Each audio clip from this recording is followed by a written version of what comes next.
5555 Jacksonville. Man, y'all know what time it is. T-Law got the eyes of Lee Van Cleef when he go in that field. Checks it down underneath. That's a crossing route to Christian Kirk. 30, 25, 20, 15, 10. Christian Kirk to the goal line. Touchdown, Jacksonville. They made a major mistake when they made T-Law go to the spirit of the sky, to the oracle of the saber-toothed tiger, and the saber-toothed tiger now has the scepter in his hand, and he been to put every critic to rest. Man, last night I done marinated 2 turkeys. I got my cherry wood getting ready for my smoker. Just got off from work, off Pritchard Road. I'm going to bake me 2 Cornish hen, my special recipe. I call it a Mediterranean Cornish hen. I'm going to top it off with my homemade Long Island iced tea. And I'm only going to top it off with 1 red top of Coca-Cola. The Maxwell House coffee will live on forever. Duval!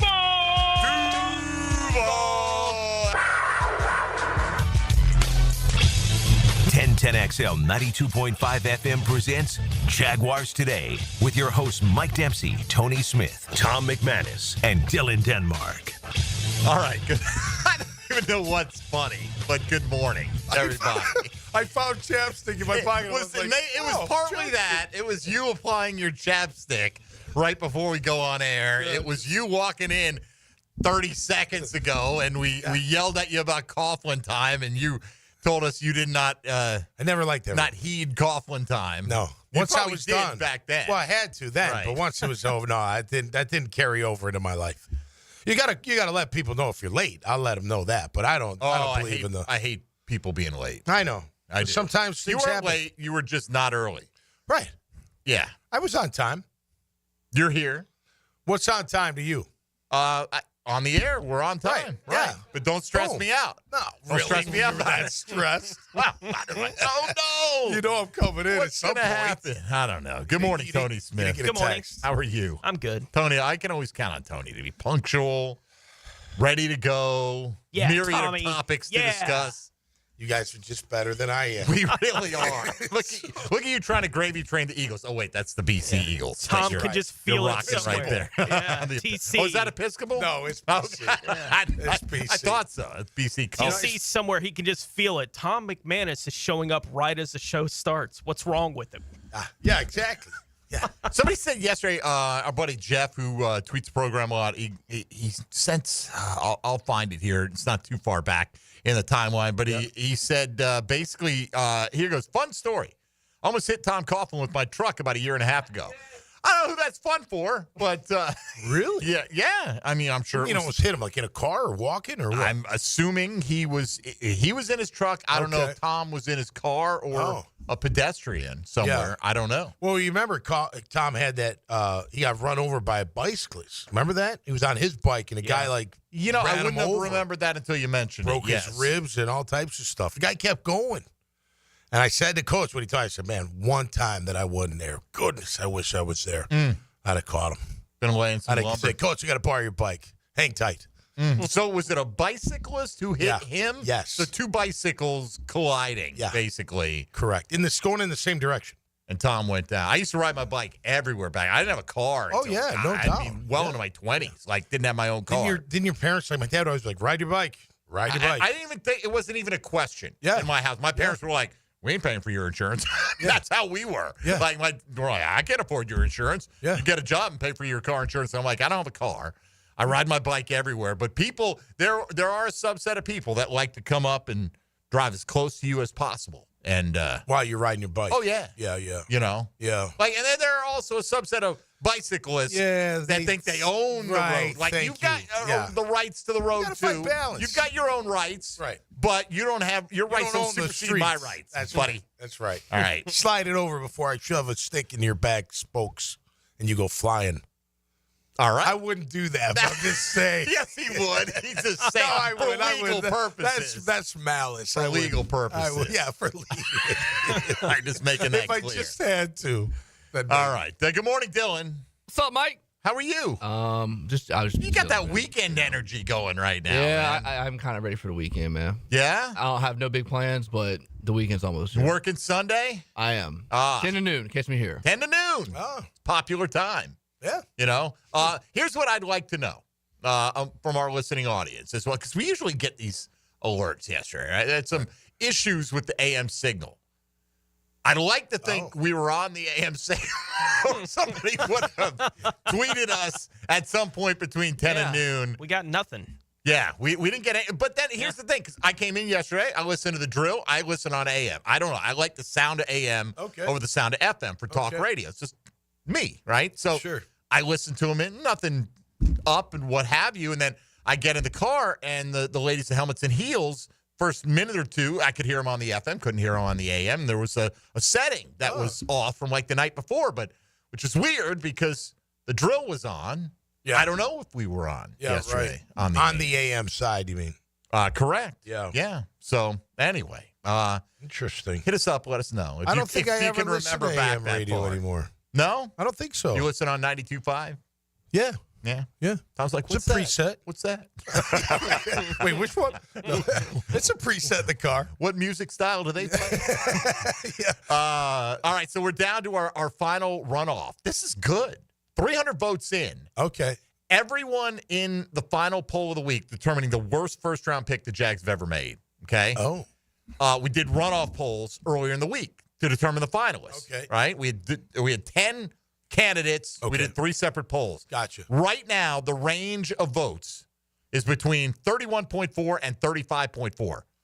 So it's 35.4, 33.2, 31.4. It is a close one. Wow. It is generational to some degree. Yeah. Let's go, CJ. Well, you might want, the younger generation has their guy in CJ Henderson, who they remember very clearly. Yes. Go back about a decade to Blaine Gabbert, and he's a finalist, and go back a decade prior to that to R.J. Soward, and he's a finalist. All these guys, and for people who are already tweeting us this morning, what about this guy? What about that guy? You missed our polls early in the week. Get a chance to vote on all the bad ones. Right. Taven Bryan, Caleb on Chason, Matt Jones, Justin Blackman, you name it. Luke Jokel. Who am I forgetting? Derek Harvey, Reggie Williams. Yeah. We had some bad ones, Tom. Just Derek could have been so good. He just never developed any moves. Never had any moves. He didn't have any moves. He was a freak in nature. They thought he was the final piece. I know. Right? And I don't have an issue pushing your chips in, so to speak. Like, I didn't have an issue when Coughlin tried to do that, and it got him in a little bit of salary cap trouble because you're that close, man. Right. What are you trying to do? Right. Save salary cap space for next year? No, right. And if he is the missing link, then you're there. Right. Like, that's huge. A pass rush. You're responding to the holes you have on your roster. And really, when you look at the value what they gave up to, because we've refreshed our memory and all this week, but Derek Harvey, to move from 26 to 8 in a first round of a draft, to only give up 2/3 and a fourth, no second round pick, right? You see the proposed deal, Tone, that the Titans might get. Now, I don't know how accurate this is, right? But that the Jets and Titans are talking about a trade for the Jets to move up to number 1. Yeah. And you can eat your heart out because if the Jags had won one fewer game, they'd be getting these kind of Godfather offers. Now, I don't know if this is rock solid intel because this seems like a good return on investment, but first and second this year from the Jets, first and second next year, second the year after that. That's a lot. So 4-1 to go from 1 to 7. Oh, 7. They're 7. Right, 7. So they would come up from 7. Wow. Are you kidding me? Man, you have to freaking love one of these quarterbacks. Yeah. Well, and it would be for crazy. Cam Ward. They're set, but the Jets are crazy. Yeah. Right? I mean, they are. What are they looking at right now? Tyrod Taylor. Right. I mean, that's what they're looking at the moment. Yep. So, obviously that can change, but they're not going to. Sam Darnold's not going to the Jets. No. Right? I mean, in terms of quarterbacks that could be available this offseason. No, right. They've already said no to Aaron Rodgers. I don't know if they've had any interest in Russell Wilson. That might be an alternative because I saw Fields, but that. I think Fields. I think the gist is that Pittsburgh would choose Fields over Wilson. If they had to do it, because you look at it. You went 4-2 last year, and some of that was the defense carrying them, but there's still a lot of runway out in front of Justin Fields and his career. I still think this guy could be a decent NFL quarterback, you know? So, and the Steelers collapsed down the stretch and everything. I always kind of take all these kind of conversations with a grain of salt. Obviously, we know nothing that anyone's saying to anybody about anything, really. You know, about these kind of situations like trading into the number one spot, but especially before the NFL Combine. Right. When all these guys are in the same room actually having the opportunity to potentially really talk about some of these situations before the NFL Combine, it's all just in one ear and out the other. Right. For me, like it's all just, it's just noise in the system to me, at least until we get after that. I'm not saying that someone couldn't legitimately be talking to Tennessee about trying to get up to that spot because they have fallen in love with one of these quarterbacks. I can't understand falling in love with one of the quarterbacks in this year's draft class, but I don't put it past some team to fall in love. But if you are a team that feels like, and the Jets did feel this way, they felt like they had a team that was ready to go. Totally. They did 10 last year, and granted, defensively they are. It fell apart for a number of reasons. Aaron Rodgers, though, you look at his numbers, they weren't bad. No, right. They weren't terrible. No. I don't know if you expect Cam Ward to come in and top what Rodgers did last year. But it's bad by Rodgers numbers. It's not bad by NFL standards. You're looking at the runway out in front of you. If you're the Jets, you win 6 games, and then you're not in position to get one next year as well. And so maybe it's a bird in the hand type situation. You know what I mean? But that is a lot of draft capital. That's crazy.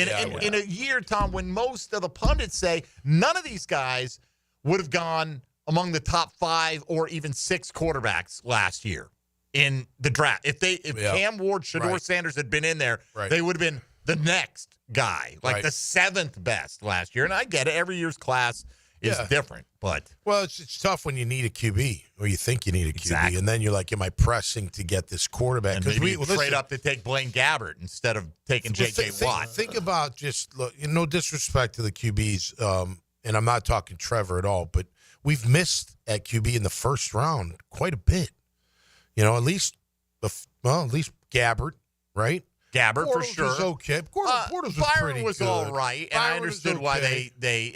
But it does set you back when you draft in the first round. And you miss on that. Not only if you miss, but if you get a guy who's kind of good, then you go, oh, here's Roethlisberger.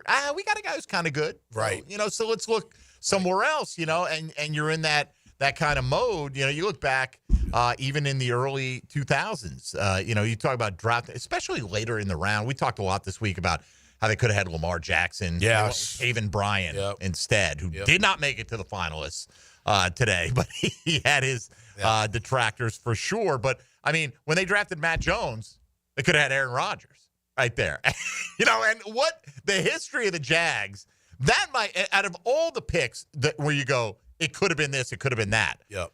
Getting Aaron Rodgers at that point, and if he develops, and because remember, he sat for 3 years. Yep. Yeah. Right. So let's say he sits for a half a year and he gets in there, and by the time the 3rd year has passed, where is he in terms of his development, having had actually played at that point? Yeah, I remember Matt Jones getting drafted. I was like, what? And Del Rio's like, man, he's 6'6", runs a 4.3, jumps 41 inches. I was all about it. I'll admit I was all about it. Has he ever gone over the middle to catch a ball?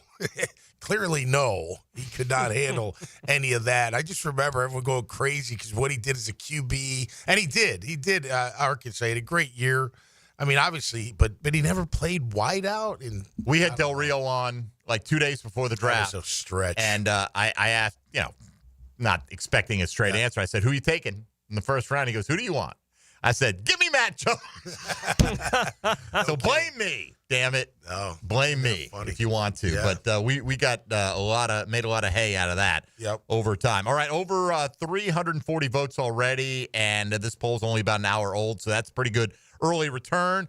Today's Chad and Sandy real estate question of the day, trying to determine the worst first-round draft pick in Jaguar history, and these are the 3 finalists. This is it. No more write-in candidates. You had a chance to vote all week long. If you've taken advantage of it, good for you. If not, here's your options. You got R.J. Soward in 2000. You got Blaine Gabbert in 2011. You got C.J. Henderson in 2020. Okay. And Let's go, CJ. those are the three. Those are your finalists. That's it. One of those will be crowned the worst first-round pick until we do this poll again next year and possibly get a different result. Yeah. Blackman was just unfortunate because if he didn't have issues, he was a great pick. Right? That guy was a beast. But it was also known around the Oklahoma State campus. Issues. I mean, the story was the Bucs sent a scout, and he sat in a popular on-campus bar every day for a week, and Blackman was in there drinking every day. And did we do that kind of legwork? No. Didn't seem like we did. I guess not. You know? So anyway, James Gladstone, I think right now, talking with I don't know who's in the room, honestly. Will there be a picture of him and Tony? There would definitely be a picture of those guys striding down the hallway. Such a good Tony interview. being so tall and the other guys beaming up at him. Yes, because we've got that all week. But James Gladstone, the last in-person interview. So, you know, if it goes well for him, they'll have to decide if he's the guy, if one of the previous guys who's been interviewed is the apple of their eye. But we should know, I'm hoping, by mid-afternoon at the latest. I would think so. Or they call, what do they call it when they do it late on Friday?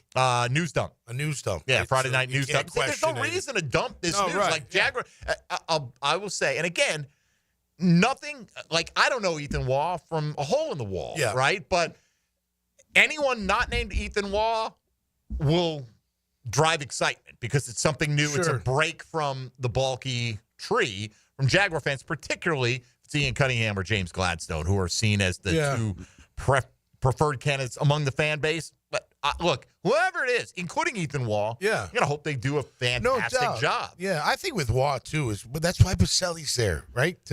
There'll be no tomfoolery, there'll be no toxicity, there'll be, that's part of the reason he's there. So I take comfort in that, and I would if I'm a Jag fan, even if it's Ethan Waugh. I mean, Tony's not going to let anything bad happen, right? But hope not. So it's all on Tone now. Yeah. Come on, Tone. You can do it. Come on. Pick the right guy. All right. D-Rock about 20 minutes away. Mike DiRocco from ESPN. He'll be out at the Combine next week, as will a big 1010XL contingent out there. Get D-Rock's thoughts on Tony as EVP, the GM search, what to look for at the Combine, all these different things. And please do vote if you're online at MD_1010XL in today's final poll in the series, trying to determine the worst first-round draft pick. Don't forget, at 1010XL Fat Tony, at Meathead55, and at 1010XL Denmark. As they say in hockey, let's do that hockey. Ooh, did you watch it? Everybody watch it last night? The hockey? Watched a little bit. Some of it. I watched it all. Did you? Yeah, whole thing. Even I was hoping intermissions. they were going to fight in the beginning. Yeah, they got that out of the way. I was hoping they were going to go at it, home turf, and then I kind of got turned off after they didn't. No fighting. Tom McManus, click. He's out. Well, you know what? I didn't feel like their first period they were coming out fighting that hard. They didn't seem like they were that intense. It felt like Canada was more intense, but they obviously changed it up and did pretty well. Yeah, I mean, overtime, and sudden death hockey is good hockey. Oh, yeah, so, without question. Look, I'm not a hockey What a great tournament, though. What a great thing. That was awesome. I don't even know how Finland and Norway did. Yeah. And quite I don't know. Who are they? I know Who are they? It was the head-to-head in North America. All right, so if you want to get in today, 641-1010 on the phone lines or on the text line designed by Lifetime Enclosures, or hit us up in the YouTube virtual studio chat as well. This is Jaguars Today on 1010XL and 92.5 FM. Jaguars Today. From the Renewal by Anderson Custom Windows and Doors Studios of 1010XL. Me, Frank Franchi. I just think about baseball. With Hayes Carline. How about that? They are the Franchi Show. What's wrong with this picture? You may not look like a winning team, but you are one. Afternoons on 1010XL. Don't miss the Players' Championship, March 11th through 16th at TPC Sawgrass. This can't-miss event features a variety of activities for every fan to enjoy, from delicious bites to the Sawgrass Splash. There are endless fan enhancements that will make for a memorable experience. Plus, watch the top PGA Tour players, including back-to-back champion Scotty Scheffler, take on the iconic stadium course featuring the famous Island Green. Tickets available at theplayers.com. This is the sound of turning small bets into legendary wins. Only on the Hard Rock Bet Sportsbook app. The sound of parlays. The sound of paydays. The sound of watching the game will never be the same. Hard Rock Bet has already paid out millions and millions in parlays to people across Florida. Download Hard Rock Bet now, and if your first bet doesn't win, get up to $100 back as a bonus bet. Offered by the Seminole Tribe of Florida. Must be 21 plus and physically present in Florida to play. Terms and conditions apply. Concerned about gambling? Please call 1-888-ADMIT-IT. Did you know your pup could take 30,000 to 60,000 steps a day at Dogtopia of Jacksonville Beach Boulevard? That's a whole lot of tail wagging fun with their best furry friends. At Dogtopia, they turn playtime into exercise, learning, and socialization in their off-leash, open play environment. Dogs build confidence, reduce anxiety, and stay happy and healthy, all while having the time of their lives. Visit Dogtopia of Jacksonville Beach Boulevard today. This is Jaguars Today Friday, brought to you by CSS Fireplaces and Outdoor Living. What's happening, folks? E.T. here, and get out of the house and crush those New Year's resolutions on the beautiful trails of Clay County. With perfect weather, now's the time to explore Jennings State Forest, Mike Rose Gold Head State Park, and Belmore State Forest. And after your hike, refuel at one of Clay's local favorites, like Dalton's Sports Grill or the Corner Pocket. Clay is my home, so I can promise you my people will take care of you. Trust me, just visit exploreclay.com and share those adventures at #ExploreClay. This is Daytona, the awe-inspiring spectacle of Supercross, and the most challenging course to witness the air-catching, adrenaline-pumping, heart-pounding action unlike any other race in Florida. Daytona Supercross. The biggest names battle it out under the lights at the World Center of Racing. Don't miss it. The gate drops Saturday, March 1st. Secure your tickets and trackside access today at DaytonaInternationalSpeedway.com. 1010XL celebrates African Americans who positively impacted the First Coast. I'm RJ Saunders, and I'll share Black History Month stories with you throughout February. Black History Month on 1010XL is brought to you by Instant Keys and McGowan Spinal Rehabilitation Center.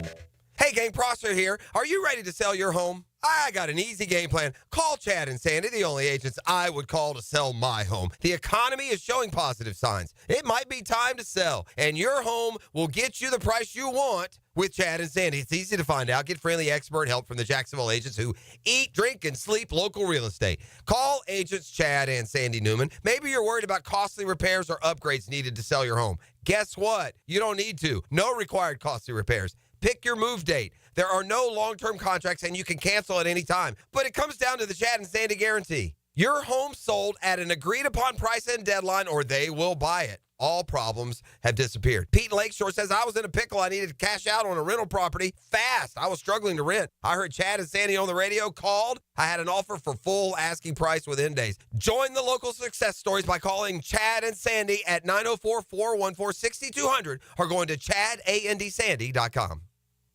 When the heat's on high or the chill is too much, who you gonna call? Cool Cats Heating and Cooling is locally owned and operated with a perfect touch. You'll keep your home just right, day or night. AC to heating, don't take a beating. Call the coolest cats in town. With a 5-star Google rating, they're your neighbors, ready to help. So get your paw of approval from Cool Cats Heating and Cooling, the coolest cats in town. CoolCatsJax.com. 3D Digital has you covered for any of your business's digital marketing needs. From producing award-winning videos to getting those digital ads to follow your customers around the internet, our team has your back. Visit 3ddigital.com or give us a call at 904-712-4004 to schedule a free consultation today. 904-712-4004.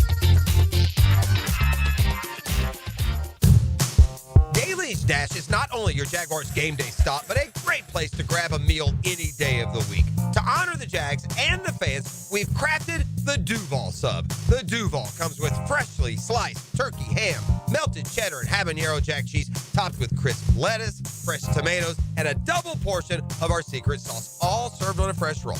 Come by your local's Daly's Dash today to get your delicious Duval Sub. Daly's is the official convenience store sponsor of the Jacksonville Jaguars. I'm with Greg from Cycles of Jacksonville, and I tell you what, you got something really cool coming up. A Triumph Off-Road Day. Give us all the details. We do. It's February 22nd. It's at North Florida Motocross Park up in Hilliard. We're going to be there from 10 a.m. to 2 p.m. doing demo rides. Bring your gear and come ride a Triumph dirt bike. And that means you can find out everything that Triumph has to offer off-road. Absolutely. We will have the 250 and the new 450 ready to ride. Check it out. All the details are on Cycles of Jacksonville's Facebook page. 1010XL is presented by Farah & Farah, exclusive injury law firm of the Jacksonville Jaguars. Protecting you and your family. Call 396-5555. Jacksonville.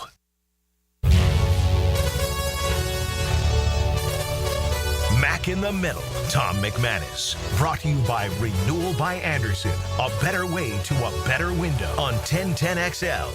I was telling the fellas this morning from the drill, I don't know if you'll remember this, Tommy. Back when the Dream Team got assembled in 92. Yep. Right? It was always the collegiate players that played in the Olympics in the United States up until then. And then they lost to the Soviets in 88 in the semis. So they ended up winning the bronze, right? And then, like, later, a few months later, they're announcing FIBA has changed the rules and we're going to allow all the players in, right? So you had the Dream Team and they're all together and who's going to stop this bunch? And there's a great documentary out there called We Beat the Dream Team.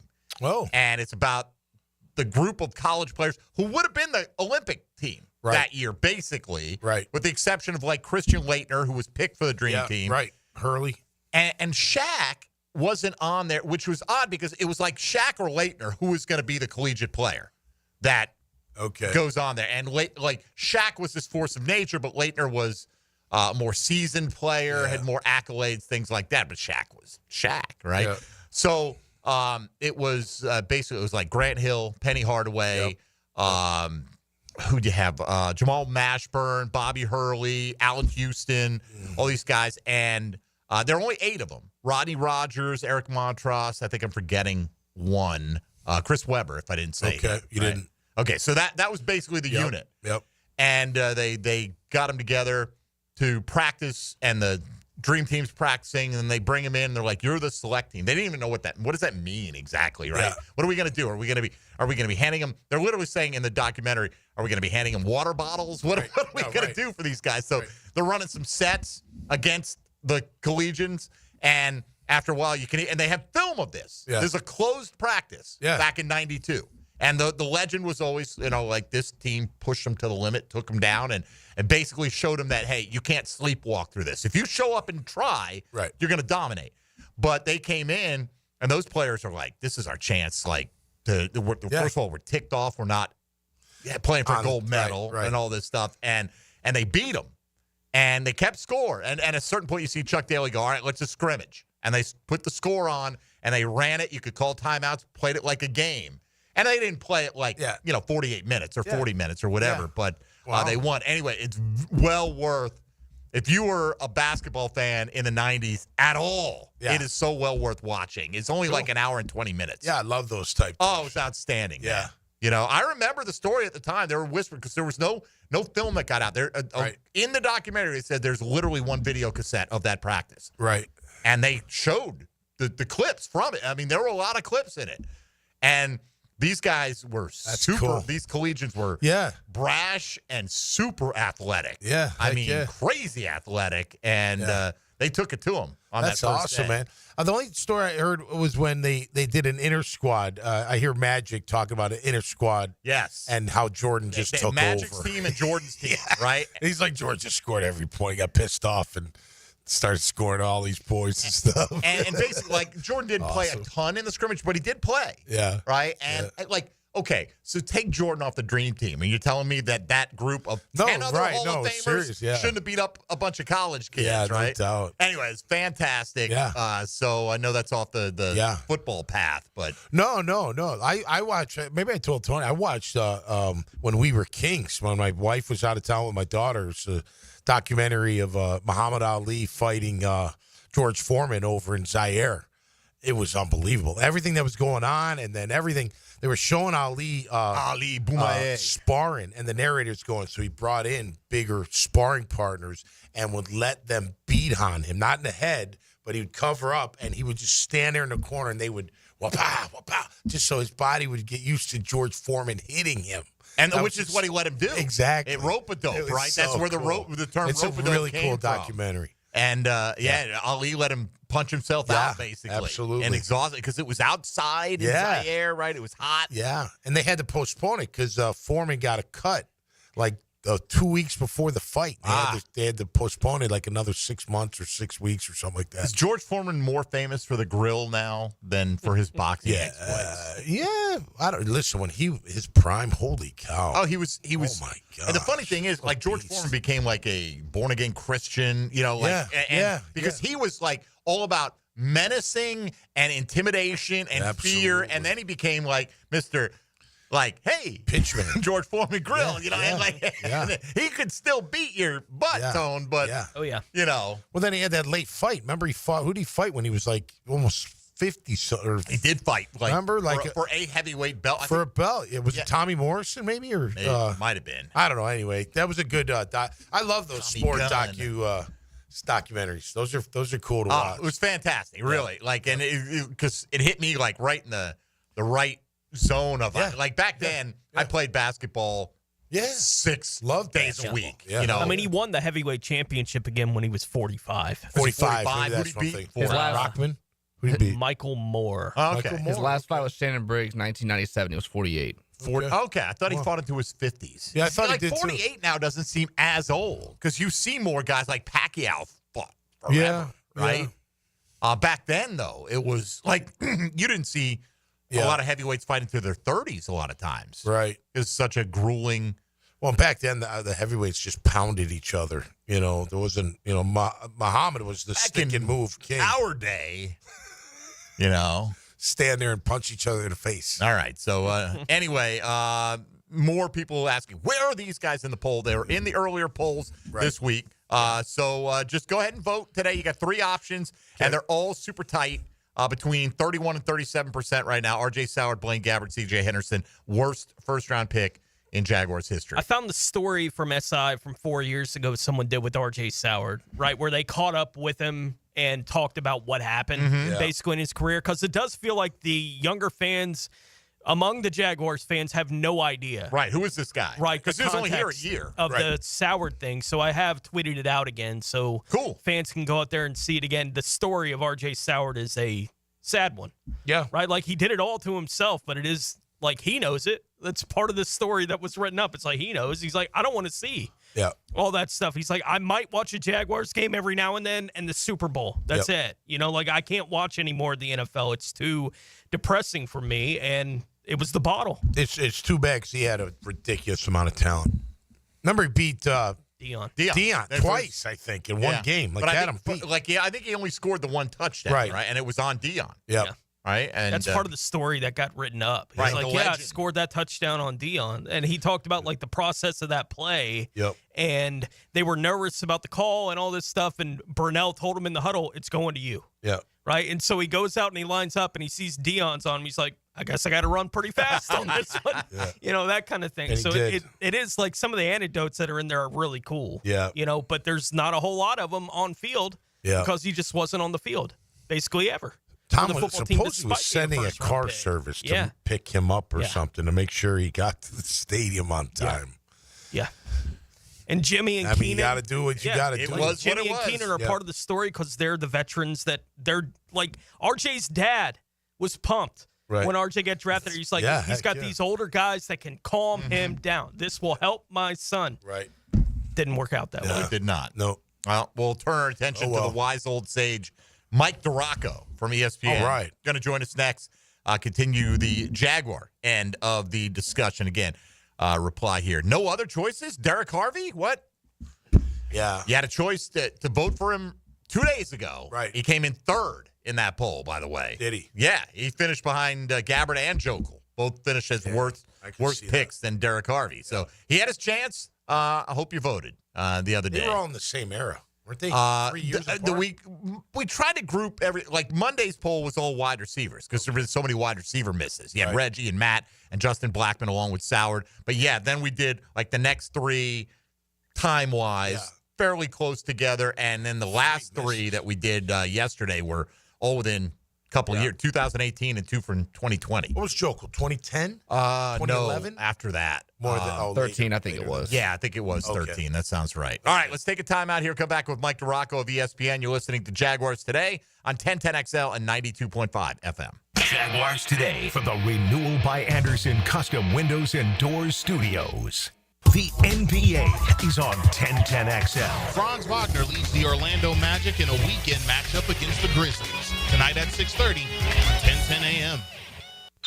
Hey, John, have you heard about the incredible offers at Randy Marion Cadillac? They've got rates as low as 3.9% for 36 and 48 months on the stunning 2024 Escalade. That's right. Experience luxury like never before. Whether it's the exquisite interior or the advanced technology, every drive feels like a royal experience. Visit Randy Marion Cadillac today on Southside Boulevard in Jacksonville. And don't forget, Randy Marion is the king of price. Drive and indulge in luxury at Randy Marion Cadillac. Plus tax tag title $9.99 admin fee with Resistol and approved credit. Need a fast casual option that's healthy, fresh, and delicious? Choose the Great Greek Mediterranean Grill. Gyros, salads, hummus, and more made completely fresh right as you order. Off 210 and St. John's Parkway. The Great Greek Mediterranean Grill. I'm here with Clayton Bromberg of Underwood Jewelers. Clayton, I've heard you talk about the quality philosophy of Underwoods. Just what is that? Frank, simply stated, the Underwood quality philosophy is fine jewelry and gifts will bring customers back and create new customers through the endorsements given to Underwoods by our satisfied customers. However, it's our definition of quality that's really been the Underwood difference, because quality has to go beyond materials and craftsmanship and has to include things like design, how it's presented, our service, our integrity, a customer's experience in our store, and the satisfaction a customer feels when they've chosen a special gift from Underwoods. A person or a company earns a reputation over a long period of time. And in Underwoods, we know that you earn your reputation every day, because that good reputation can be lost in a matter of days if you're not committed to doing the right thing for the long term. That's Underwood, serving excellence in North Florida since 1928 in San Marco, Avondale, or the shops of Ponte Vedra. This is Jaguars Today Friday, brought to you by CSS Fireplaces and Outdoor Living. Pickett here with my concierge doctor, Richard Townsend. Doc T, how does a concierge direct primary care operate? We are a membership-based primary care made directly between a patient and physician. We'll have a limited amount of patients that allows us to give unlimited access and personal service to you. This individualized approach has been shown to lower hospitalizations as well as maintain healthier lives. We also give 24/7 access via phone to me outside of our scheduled office hours. To learn more, go to mypvconcierge.com. If someone you love needs a pick-me-up, then it's time to get serious about it and send them a Kuhn floral arrangement. RJ here with 1010XL, and you'll be assured of a quality delivery. That's for sure. Log on and order online at kuhnflowers.com.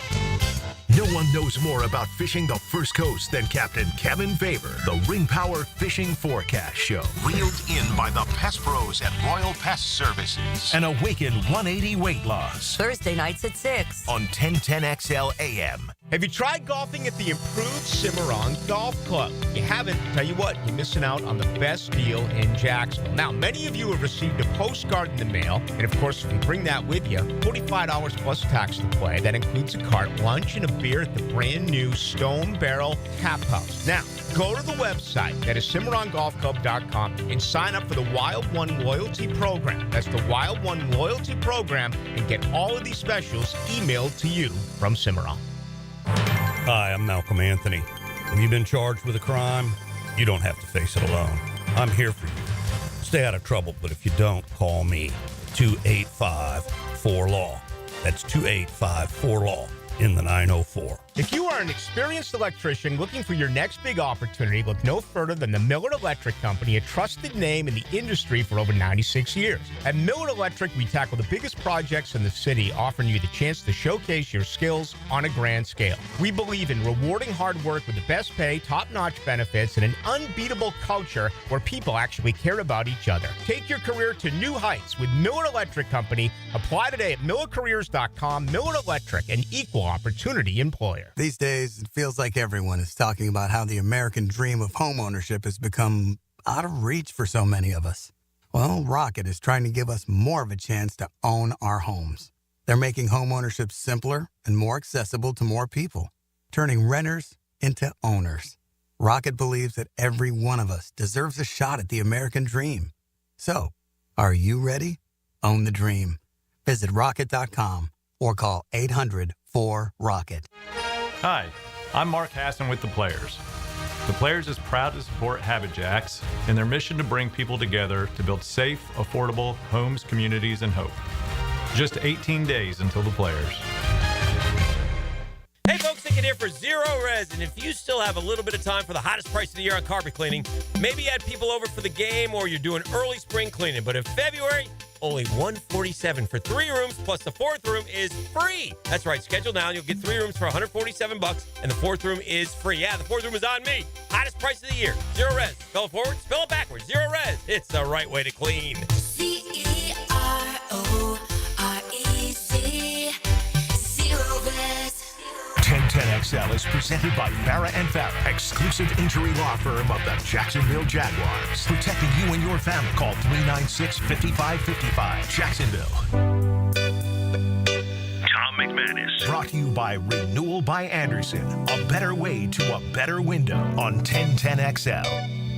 Nothing so true as the words that come out of Mike DiRocco's mouth when it comes to covering the Jacksonville Jaguars. A regular with us all throughout the football season. D-Rock, of course, toiling for ESPN, ESPN.com, joins us now. Good morning, Michael. How are you, sir? I'm well. How is everyone back in Jacksonville? Everyone's good back in Jacksonville, which seems to indicate you're not back in Jacksonville. Where are you hiding out? I'm just down in Orlando for a couple of days. Okay. So. All right. So not anticipating a quick hiring and afternoon press conference then for a new GM, it sounds like.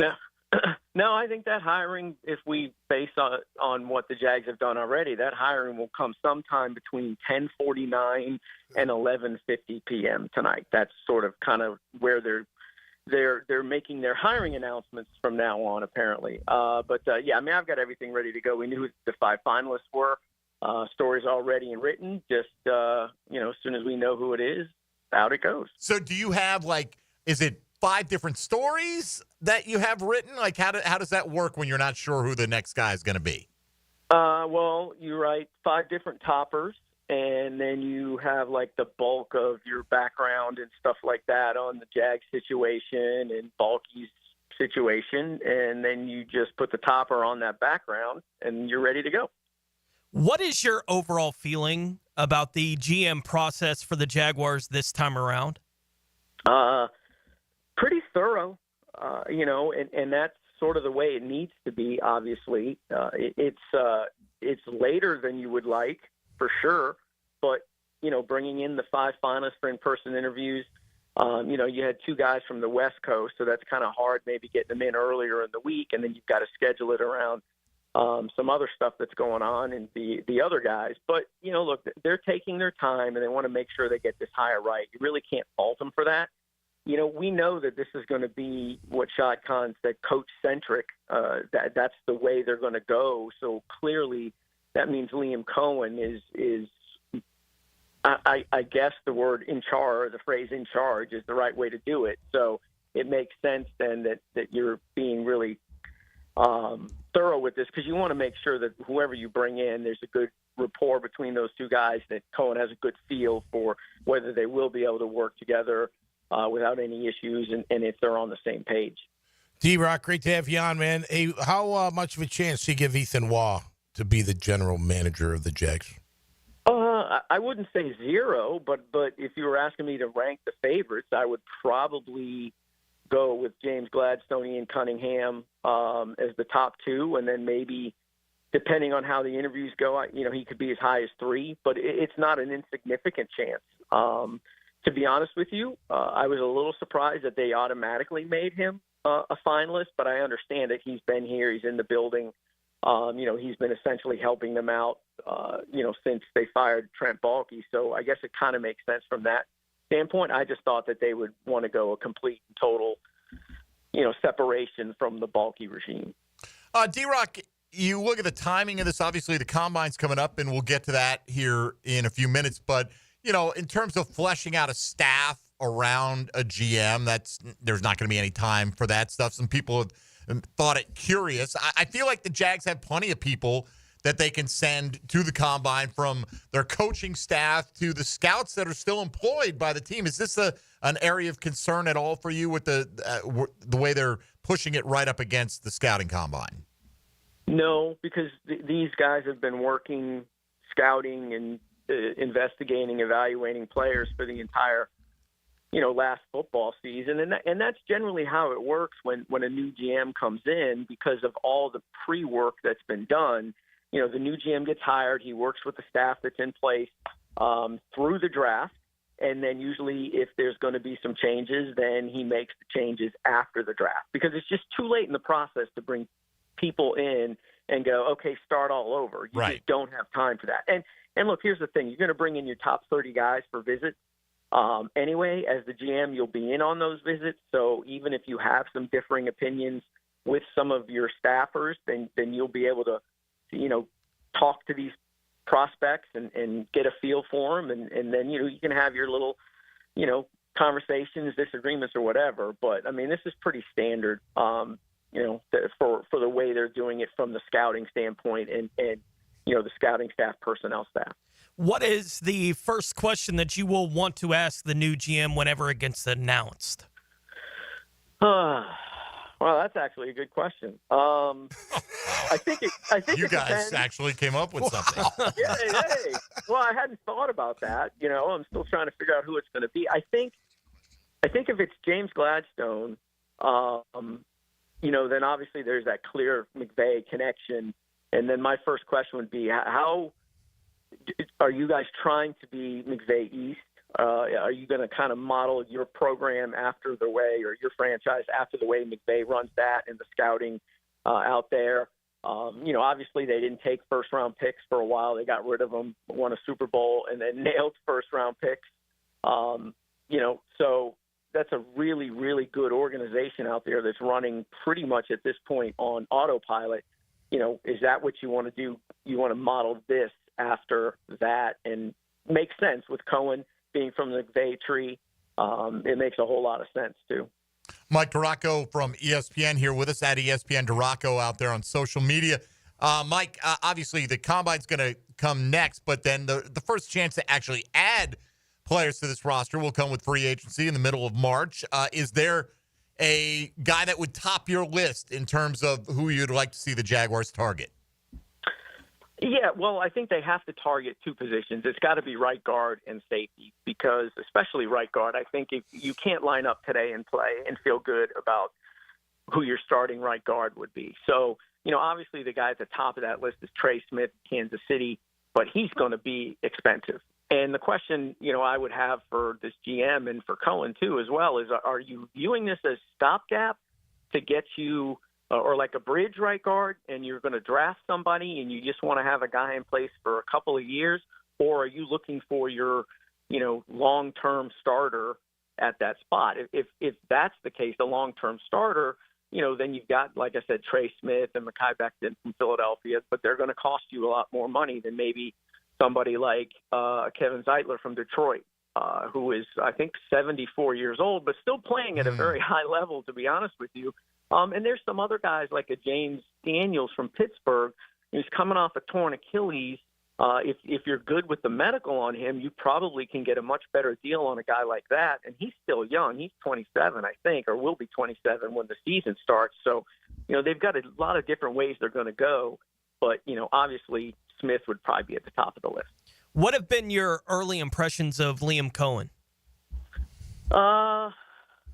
I haven't really spent a whole lot of time with him. Obviously, we got 10 minutes with him after the hiring. And I think he's just, from the people I've spoken with too, smart guy, thorough in terms of he's going to make sure that he knows everything he possibly can, about his guys before he's really going to sit there and try and come up with an offense. He's going to he's going to make sure that what he does offensively is going to fit the talent and the players that he has. He kind of maybe like a little goofy in a good way, but I think that makes him a lot more relatable, to be honest with you. I think I'm going to get along with him pretty well. I think I'm going to like him. But I've obviously you don't expect to hear like bad things from people about him, but everything I've heard so far from the people I've spoken with are really, really positive, and that he's a really good dude, and you're not going to have issues getting along with him. D-Rock, you mentioned safety. So, A, I guess we're done with Cisco. And B, will we make a splash like the Holland kid out of Miami, or will we look for it in the draft? What do you think they're going to do at that safety spot? Yeah, I think they are done with Andre Cisco, and they should be. I don't see any reason to bring him back. What do you think happened to him, D-Rock? Well, he was on such a rise. I know he came into camp heavy. He looked thick. He didn't seem to have the same instinctive type movements. But what do you think happened to that young guy? Well, his biggest issue last year was with the blown coverages. Yeah. And they would run through that stuff every day during practice, during the week. That Miami game, for example, they went through what you're supposed to do when, Tyreek flashes in front of you in this coverage, but, and then it would happen in the games, and he'd either get caught looking in the backfield, or his eyes were wrong, or he was gambling on something, and trying to make a big play instead of, letting the play come to him. And, those coverage busts, they gave up 23 pass plays of 30 or more yards. Oh, I know. Which is just awful. Now, granted, they weren't helped by the pass rush not being as dominant as it should have been. But still, yeah, I think it's time for a fresh start with him. But, Javon Holland would probably be atop the list. I mean, this is the safety position, is actually, there's a lot of guys in there that you could take a look at, like a Cameron Bynum with Minnesota, Trayvon Moehrig in Vegas. But, Justin Reed is another guy, really good against the run from Kansas City. If you're looking for, again, are they looking for long-term guy there or sort of a stopgap guy? Because if you don't want to spend a ton there, a guy you could look at that'll get you a year or two might be Justin Simmons. I know he's going to be 31 or 32, but this guy's played 9 years in the league, and he's had at least 2 picks every single year, which is incredible when you think about it. And he's definitely a guy that you probably could get well below the $10 million annual salary range there. So if they're going to go, lower end and just try to get by until they can draft one and put a young guy in there, then Simmons might be a guy to keep an eye on. All right, so D-Rock, you are personally going to the scouting combine for a couple of days next week, correct? Yeah, I'll be there Tuesday, Wednesday. I'm mainly going up for, get a chance to talk to Cohen and the new GM again. Right. And then, I'll be there for the first day, which is, I guess, those defensive line interviews, which is good because Mason Graham, obviously a top target for this team, or one of the top targets for this team. Yeah, no doubt. James Gladstone, it's interesting because, if he is the guy coming from the Rams, they're a team that is de-emphasized, attending the combine in person. So I wonder if they go with Gladstone, if some of that will permeate the Jags decision-making process down the line. But I think it will. Well, don't forget Cohen, part of that as well. Correct. I actually think that might be the direction that they're going to go eventually. Obviously, it can't be this year. Maybe not even next year either, but I do think that if they're going to do that Rams East, then yeah. I mean, they may not be sending the head coach and the GM to the combine, in the future. All right, Michael, enjoy your weekend in Orlando, and we'll look forward to seeing you back here in sunny Jacksonville soon enough. It's sunny but cool today. So, D-Rock, appreciate the time. Thanks for joining us. Safe travels to the Combine. We'll be looking for your coverage of all things Jaguars next week at ESPN.com. I appreciate you guys. Thank you. Thank you, brother. There he goes. At ESPN, DiRocco is where you will find Mike out there on social media. So hopefully we'll know sooner rather than later. A lot of people feel that James Gladstone, last guy in the door, last impression. Yeah, maybe. Did they schedule it that way? Thinking, who knows, right? But I would hope that whomever that right now they feel is the best, they've got to know who the leader in the clubhouse is pre-James Gladstone interview, you would think, right? So I would hope that person has stayed around in Jacksonville. You know what I mean? Even if it's somebody from Wednesday, whatever. Yeah. So we'll find out soon enough. But do you feel like Wall's going to get some sort of spot, whether it's GM or something else? I don't know. I mean, he might, right? Like he's already under contract. Right. So you can utilize him, and he could be the assistant GM, Yeah. or he could be some other title, still drawing a salary from the Jags. And that's a way to maybe double the brain power. So who's in the interview? It's Tony, it's Liam, and Shad, I would think. Shad's in these interviews. Yeah. Right, in the face-to-face. Yeah, the face-to-face. I would think so. Okay. Lamping in there at all?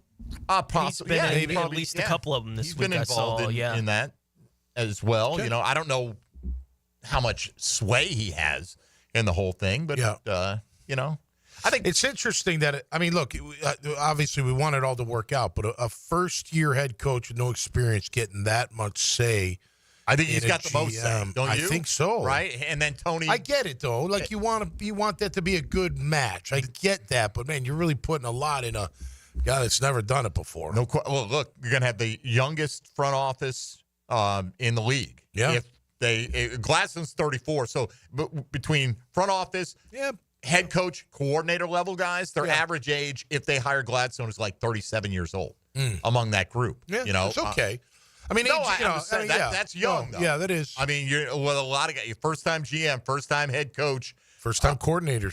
First-time coordinators, except for Heath Farwell. Except for Heath, right. And he's only, 34 years old? Yeah, he's a young guy. too. So it's just, is he 34?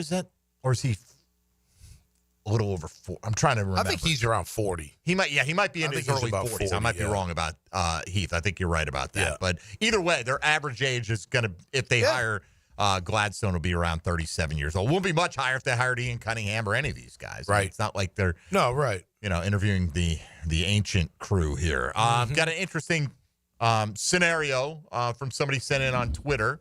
And I'll see what you guys think about it. Something that the Jags might consider as a way to add talent to their team this offseason. So we'll discuss that when we come back on the other side. If you want to get in, talk any aspect of Jaguar football, 641-1010, the easiest way to do it. This is Jaguars Today on 1010XL and 92.5 FM. Jaguars Today from the Renewal by Anderson Custom Windows and Doors Studios of 1010XL. Sports Radio is. I know what you're trying to do. I'm trying to free your mind, but I can only show you the door. You're the one that has to walk through it.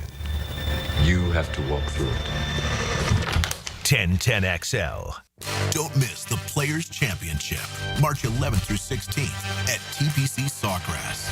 This can't-miss event features a variety of activities for every fan to enjoy, from delicious bites to the Sawgrass Splash. There are endless fan enhancements that will make for a memorable experience. Plus, watch the top PGA Tour players, including back-to-back champion Scottie Scheffler, take on the iconic stadium course featuring the famous Island Green. Tickets available at theplayers.com.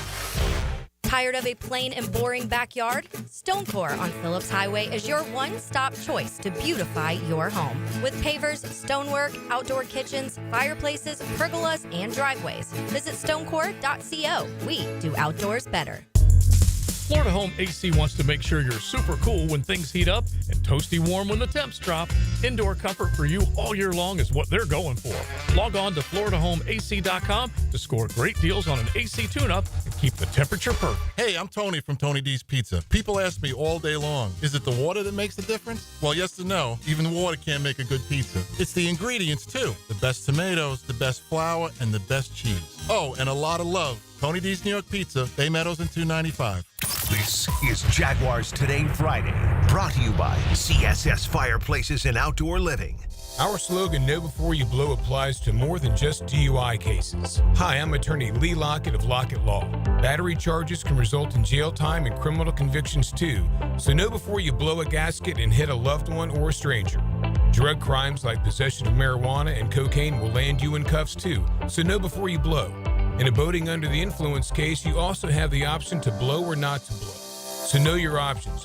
Know before you blow. Go to knowbeforeyouBlow.com now. Offices Jacksonville. Experience the high-flying action truly unlike anything on the Supercross circuit at Daytona Supercross. Saturday, March 1st. Side-by-side intensity of Monster Energy AMA Supercross on the most demanding track of the circuit. Get close to the action as riders get pushed to the limits on the Ricky Carmichael designed track. For a chance to win tickets to Daytona Supercross, answer this. Who won the 450 final Supercross at Daytona Daytona in 2024. Text the winner's last name to 641-1010 now. Mia here. Since 1982, Closets by Design has specialized in creating dream spaces for every budget. My designer, Frances, made the process so easy. She came to my house and designed a beautiful walk-in closet that's already so incredibly functional for me and old Beau Valentine. Call today to schedule your free in-home consultation at 1-800-293-3744 or visit closetsbydesign.com. And take advantage of extended savings this month. Get 40% off and another 15% off with 18-month special financing. Home of the Jaguars. WJXL AM Jacksonville Beach. WJXL FM Jacksonville Beach. Prosser here. No matter what you do, man, you love consistency.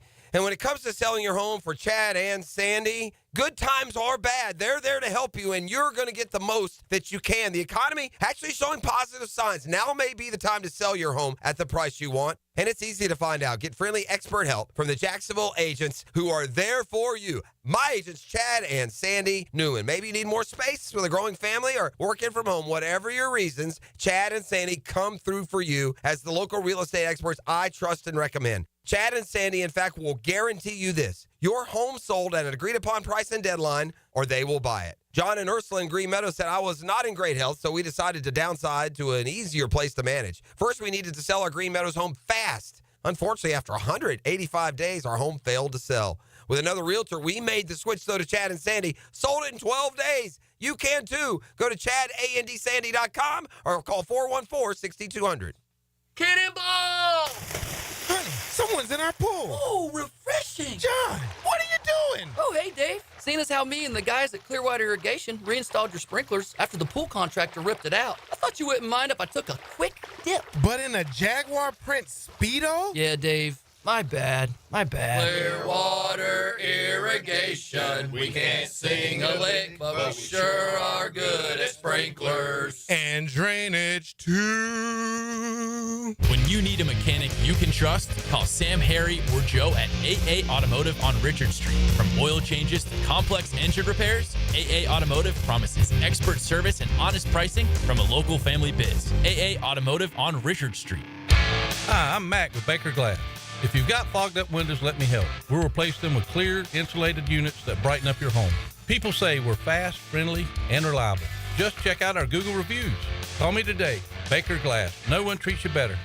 This is Molly McDonald with your 1010XL Southeast Orthopedic Specialist local sports update. The Orlando Magic came out from their All-Star break, overcoming a 19-point deficit to defeat the Atlanta Hawks last night, 114-108. The game was tied with 3.5 minutes remaining when Cole Anthony drilled back-to-back shots with Paolo Banchero hitting a big three-pointer to secure the win. Despite the victory, head coach Jamal Mosley spoke on what the team has to improve on before tonight's game when they take on the Memphis Grizzlies. I think it was a gutsy, gritty win, but we have to be better in these moments. You got to do better than shooting 68% from the free throw line. Giving them 28 free throws and then 15 offensive rebounds. Like, we've got to be better in these moments. Again, a gutsy win, but we've got to do the things better in these moments. Magic and Grizzlies tonight in Orlando. Tip-off at 7 o'clock. Catch the game live on 10:10 a.m. It's 46 degrees at 11 o'clock. Time and temp brought to you by Bueller Air and Plumbing. Stay cooler with Bueller.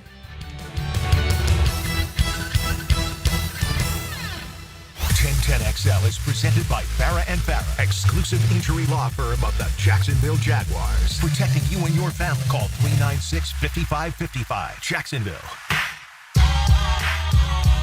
Tom McManus. Brought to you by Renewal by Anderson. A better way to a better window on 1010XL. I'm just curious as I glance to my right. What are you laughing at? You have no idea. What am I going to say? You have no idea, but something. What? Why is there a roll of toilet paper sitting on the desk? That's what I'm going to ask. I saw it here yesterday as well. Figure your diapers at home? Like blow their nose or something. What was that, Dylan? I say you figure your diapers at home? If you left your diapers at home, that's what that's did you? for? Did I? No, I didn't. I don't have diapers yet. Jeff, Dan? Okay. I don't know. That's why I'm asking. It's just, a lot of things It's you can kinda do odd, with toilet paper. You can clean your glasses. You can do a lot of things. Yeah, you could. With that. I'm just wondering what it's doing there. Yeah, just sitting there like that. Is that your J-Fun cup, by the way, Tom? Yeah. What are you drinking? Water. Okay. I didn't know. Yeah. I'm just curious today. You Tom, are what's in your mug over there? I'm not telling. Oh. Right. Well, there you go. I'm standing my ground. Remember our buddy? Tommy Mac's not going to kill that cat with its curiosity. Remember when we were across the street? We had a salesman who did the old vodka in the water bottle trick. Oh, yeah. For a while. That's right. You shall remain nameless. Yeah, I'm not drinking vodka right now. I'll tell you. Tom likes this brown water. He's a fan. Straight whiskey, baby. Straight whiskey. Let's go. All right, I got an interesting little hypothetical that we'll get to here in a moment. As somebody submitted this about the potential way to add some talent, and these are fun little hypothetical things that you could possibly do here in the off season. So we'll get to looking at that here coming up shortly. Tony's going to take us around the NFL in a moment, as well as our good friend Regina was checking in this morning. Good morning, Regina. How are you? Good morning. Good morning. Good morning. Every day I wake up to see the sunrise. It's a good morning. That's a good for me, day, guys. Yeah. Yes. Now, question. And you already mentioned, draft picks, sifting through to see if these people have substance abuse issues. My question to you is, do you think NIL money will be a good thing, these people who want to continue to excel, even they have the money, or will it be a negative thing? And I'll take your comments off the air, because the times have changed. They It's have. not like, yeah. No. So I'm wondering, from your perspective, if you know, how do you feel about NIL money with these first-round draft picks and sifting through where they have substance abuse problems? Gotcha. And have a good weekend. All right, Regina. Bye. Appreciate you. Oh, look, in terms I think there are two separate things.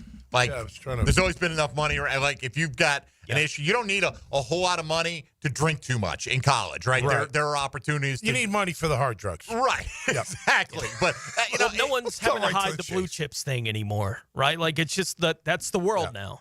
Like, you want to take care of the guy and the family, you can. Right. In today's college athletics world. So from that standpoint, I think there are always going to be guys that even we don't know about. Like, I saw this, what is it, James Pierce, the pass rusher. There was a Tennessee thing that popped up from Tennessee, right? yeah. Thing that popped up like 2 days ago that this guy's got like extreme anger issues. Like teams are taking them off the board. Right, teams are taking him completely off their board. Wow. I don't know if that's true or not. I have no idea. Other people are immediately saying, oh, this is just teams trying to get him to fall to them, because he's a specimen. And look, I looked at one ranking. We had the Draft Network on the other day, Daniel Harms from the Draft Network, and I looked back at their pre-2024 season big board to see where guys were ranked ahead of the year. He was number one. James Pierce, number one. Yeah, no, I know. Mason Graham was like 22nd, something like that.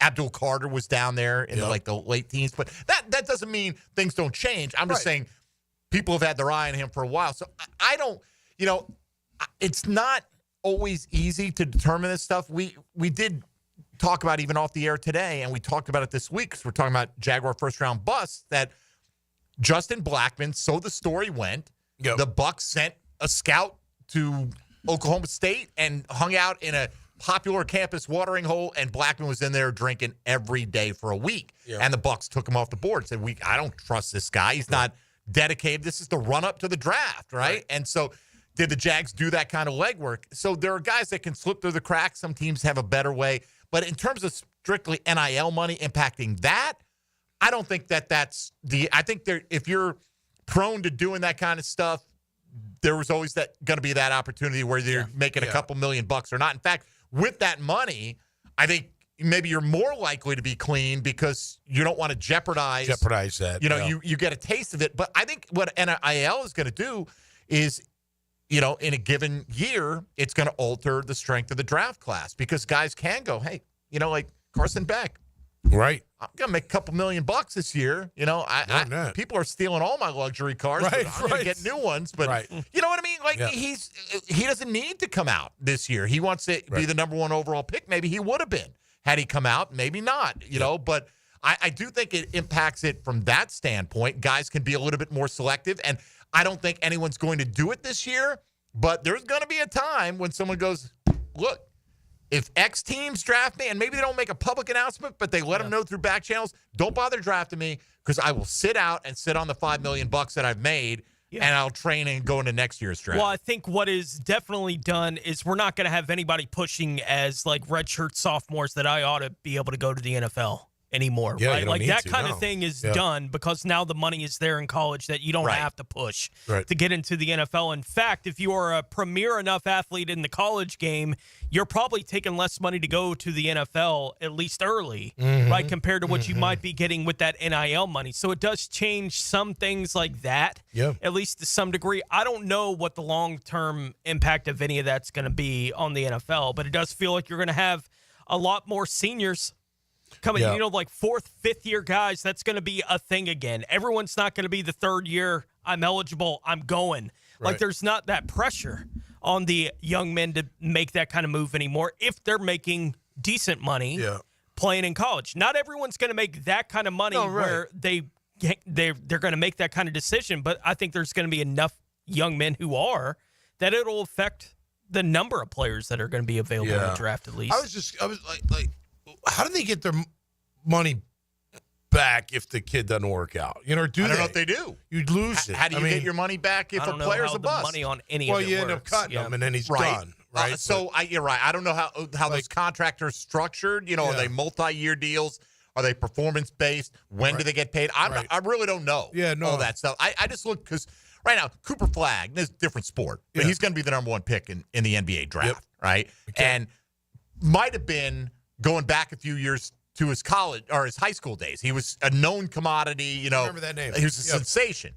He has NIL deals with Gatorade, New Balance, Fanatics, and New Era. Those are pretty big companies, Absolutely. right?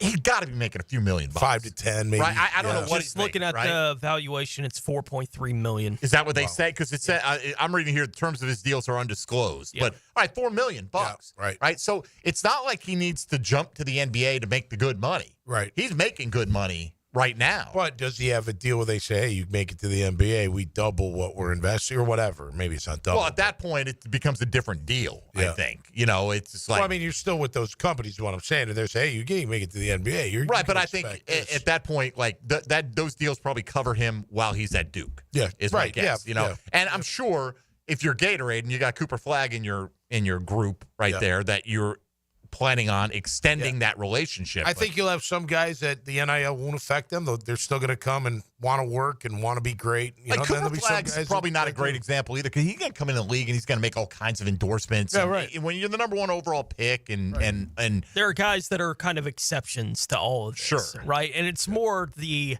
bottom half of it. Like, I don't think it'll have much of an impact on that.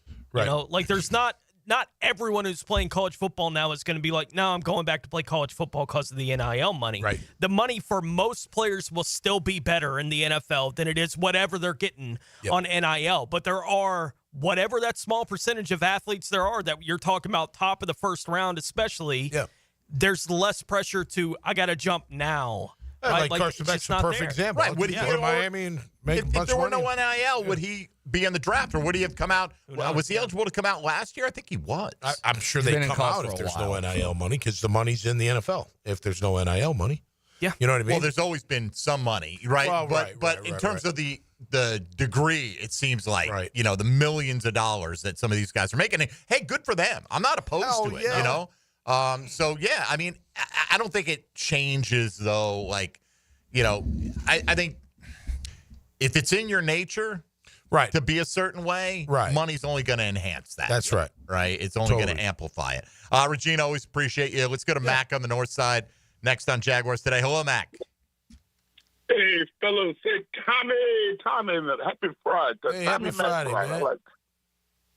Hey, I'm pulling for Ian Cunningham. Can I bring up Mike? I got to bring up why, and go ahead. It's a media guy. It's a medium guy. Remember T. Wig with Frank Frangie? Yeah. Tony Wiggins.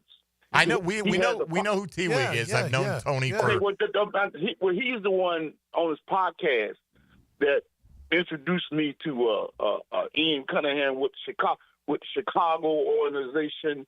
It sounded good, and he recommended him to be a general manager a long time ago, and so I just that's why I've been a fan of Ian Cunningham. Well, you might get your wish. Yeah. You know, I mean, I think most people feel it's Cunningham or Gladstone at this point, with Ethan Wall like the long shot candidate. And you look at the connections both of those guys have, and there's a whole lot to like. Yeah. Right? Like with both those guys, and it's pretty obvious at some point both of these men are going to get the opportunity to be a GM, somewhere in the league. It could be happening tonight, for one of them here in Jacksonville. And either one of them, I'd be happy with it, right? Like, I don't have a big preference one way or the other between those two guys. It's like, okay. Listen, I'm to the point now, like, just pick somebody and let's go. I'm pretty much there, too. Yeah. Like, just come on. You got great. They're all probably good candidates. You're probably not going to go wrong with any one. You know what I mean? Like, it's not going to just right, by the way, if it's John Eric Sullivan or Josh Williams, I'm on board with that, too. Like,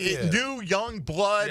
And what that would tell me is that these other guys who are seen as the leaders, that these guys were more impressive to the Jaguars. No doubt. So, I think you got to be willing to roll with the interview. newness. So huge. Get coaching, it doesn't matter. Your interview is massive, and if you knock them dead, you got a really good chance. The schedule, according to Demetrius Harvey of the Florida Times-Union, happy belated birthday, Big Meech. I think it was yesterday. Okay, happy birthday. Anyway, Liam Cohen will meet with the media at the Combine on Tuesday at 11 a.m. So if we're able to, maybe we'll bring you some of that live.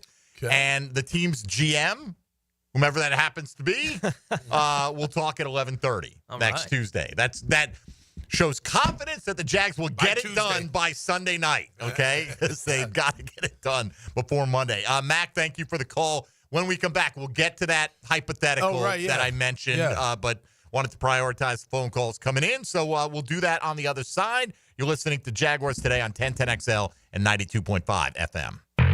Jaguars Today for the renewal by Anderson Custom Windows and Doors Studios. Tensions build. 3rd and 12. Let's go. Plot thickens. We got to get off the field. Crowds roar. Tune in and let the show begin. Your home for live play-by-play is 1010XL. If you suffer from constant burning, tingling, or numbness in your hands or feet, it could be a serious condition called neuropathy. I'm Dr. Nathan Riddle, DC with Riddle Wellness in Ponte Vedra. Neuropathy is treatable, and we have seen great results by using state-of-the-art, non-invasive therapies to target damaged nerves, reduce symptoms, and improve nerve function. Call 904-395-5598 to schedule your free consultation today and learn how you can live pain-free. Call 904-395-5598. Call the deck guys if you want a brand new deck pavers or more. Call 904-813-2474. TheDeckGuysJacks.com. Youth sports at the YMCA's focus on teamwork, discipline, and building confidence. Our experienced coaches can create a positive and supportive environment where your kids can grow, stay active, and develop a love for sports. Sports like basketball, volleyball, swimming, gymnastics, and even elite skills training. Join the fun and register. Give your kids a chance to be a part of something special. Visit fcymca.org to learn all about youth sports at the Y. This is Jaguars Today Friday, brought to you by CSS Fireplaces and Outdoor Living. Hey, this is David with Royal Pest Services.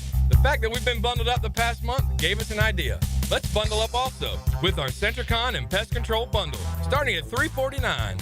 Visit RoyalPestServices.com for your free inspection. Bueller. Stay cooler with Bueller. Hey, pal, what's the matter? I don't know about this air conditioner, Jason. You know, my job is actually to... I mean, 1 minute it's working, and the next minute it's not working. And every time I leave the house, I don't know if I'm coming back to a nice, cool oasis or a steaming cesspool of sweaty garbage fumes and dog farts, and then I'll never get to sleep. And I'll be too late to call someone. And what if I've got a big meeting the next morning and I haven't slept a wink? Okay, dude. Stay cool. Or at least stay cooler. But Bueller Air and Plumbing can figure out why your AC only works sometimes and not all the time. We fix that kind of stuff every day. You mean you can... Life moves pretty fast. If you spend all your time worrying about an air conditioner that can totally be fixed, you could miss it. Stay cooler with Bueller. Visit BuellerAir.com. When you're hungry for midday sports talk, share a table with helmets and heels. It's a bad idea to travel on an empty stomach. Mia, Lauren, and Taylor. We like hungry. Switched on by First Coast Lighting and Fans. Noon to 2 weekdays on 1010XL. Joe C. for Preferred Roofing, reminding you your roof is more than just felt and shingles. It's a system that not only keeps your home dry, but also impacts your heating and cooling bills. Preferred Roofing and Construction is a GAF Master Elite Roofing contractor lauded for having the ability to educate and inform homeowners on their options. Why GAF and Preferred Roofing? They're veteran-owned and operated with ties to Duval for decades. A family business ready to make sure your family has a good roof over its head. Log on, preferredroofingjax.com. Daly's Dash is not only your Jaguars game day stop, but a great place to grab a meal any day of the week. To honor the Jags and the fans, we've crafted the Duval sub. The Duval comes with freshly sliced turkey ham, melted cheddar and habanero jack cheese, topped with crisp lettuce, fresh tomatoes, and a double portion of our secret sauce, all served on a fresh roll. Come by your local's Daly's Dash today to get your delicious Duval sub. Daly's is the official convenience store sponsor of the Jacksonville Jaguars. DUI, BUI, don't stress. Call me Malcolm Anthony at 285-4LAW. That's 285-4LAW for Malcolm Anthony. You survived the cold, and it's time to heat up your spring with a cigar tasting of Perdomo cigars. Join Tobacco Cove Saturday, February 22nd from 1 to 4 p.m. for a tasting extravaganza featuring Perdomo cigars rolled in Nicaragua. Food, drinks, and specials on cigars. This is your chance to experience the quality and value Perdomo offers. Tobacco Cove on Bay Meadows Road. More than a cigar store, it's an experience. ET here, and if you've ever been injured in an accident, visit my buddy Dr. McGowan at McGowan Spinal Rehabilitation Center. You have 14 days to see a doctor and protect your insurance benefits, even if you're at fault. And no matter what you hear, you have the right to choose your own doctor. So I recommend McGowan Spinal Rehabilitation. Their auto experts will guide you in every step of the way to ensure the care that you need. Your recovery starts with McGowan Spinal Rehabilitation. What NFL stadium has been used the longest by an NFL team? Filing an insurance claim following a storm shouldn't be an ordeal.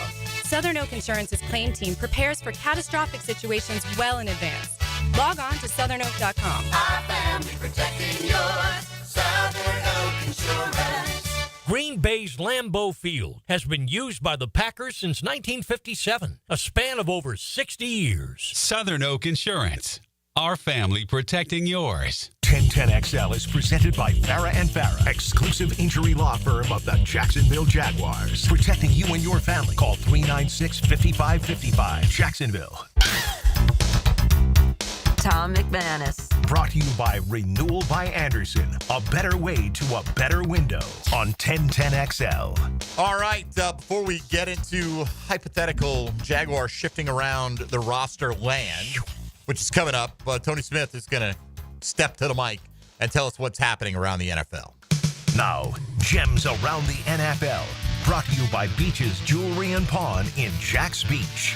The New Orleans Saints are hiring Doug Nussmeier as their new offensive coordinator. Aiden Hutchinson, who isn't shy about how excited he would be about the Lions making a big move to trade for fellow defensive end Myles Garrett, is a betting favorite to win both the Comeback Player of the Year and the NFL's Defensive Player of the Year. Hutchinson had 7.5 sacks in 5 games that he played in last year before the broken tibia and fibula that he suffered. Philadelphia center Cam Jurgens underwent surgery this week to alleviate nerve pain that he played through during the season. He is expected to be able to make a full recovery by July. Cleveland offensive tackle DeJuan Jones recently underwent arthroscopic knee surgery for an injury that he played through this year as well, and like Jurgens, is expected to be ready for July. And Dallas guard Zach Martin, retiring after a decorated 11-year NFL career, all with the Dallas Cowboys. Martin, a 9-time Pro Bowl selection. He was a first-team All-Pro in 7 of those 9 seasons, a second-team All-Pro in the other 2 Pro Bowl years that he had. He finished second in the AP's Rookie of the Year voting in 2014 after being selected 16th overall by the Cowboys that year, behind only Odell Beckham Jr., who won the award. How hard is it for a freaking guard to finish second in Rookie of the Year voting when you basically don't have any verified stats to go by. Let's go get him. Yeah, I'd love to Come be able on, to bring him talk out about of a retirement retirement. for you. Throw him a boatload of money. But the drill this morning had the stat. Hicken had it, right? Yeah. 9 all-pro teams, 7 first-team all-pros. Yep. Accepted holding penalties against Zach Nice Martin in his job, career, 7. And like He 6,600 just snaps. knew when to let go. Okay. I mean, I'm just saying. that's a He knew skill, they all man. hold every play. He just knew when to let go. Maybe he does. Yeah. But I know. It's that's incredible. He was incredible. Come on. phenomenal. Yep. Phenomenal. They know how to Now, pick those if I linemen could up get there. a Zach Martin at 5. Oh, yeah. Let's go. All day Anytime long. you could get a Zach Martin, you take him. I mean, At you take one. Zach Martin at 1, right? It would be worth the pick. Yeah. But how many guards are likely to have that kind of career? Right. I mean, Very rare. Exactly. First ballot Hall of Famers, there's only so many Hall of Yeah, Famers. no kidding. There's only so many guards that are in the Hall of Fame, and how many of them are first ballot guys? I mean, woo. Yeah. Woo. All right, so here's our hypothetical. Okay, this is sent from Okay. Rob at Jags Nationwide. Okay. And I've been going back and forth with him a little bit on social media on this one. It's curious, he said, if Jags fans would be mad if they did a first-round pick swap and dropped to number 18 to add DK Metcalf. Seattle owns the 18th pick. He mentioned I like to trade back in my mocks. I do often with Seattle for whatever reason. They're coming up to grab oftentimes Ted McMillan in those scenarios. Now, do I think DK Metcalf and the 18th pick are worth the 5th pick? I do, right? But then the question is, what are you going to invest in DK Metcalf? Right. And for how long? He's Right. going to be playing in his age 28 season this year.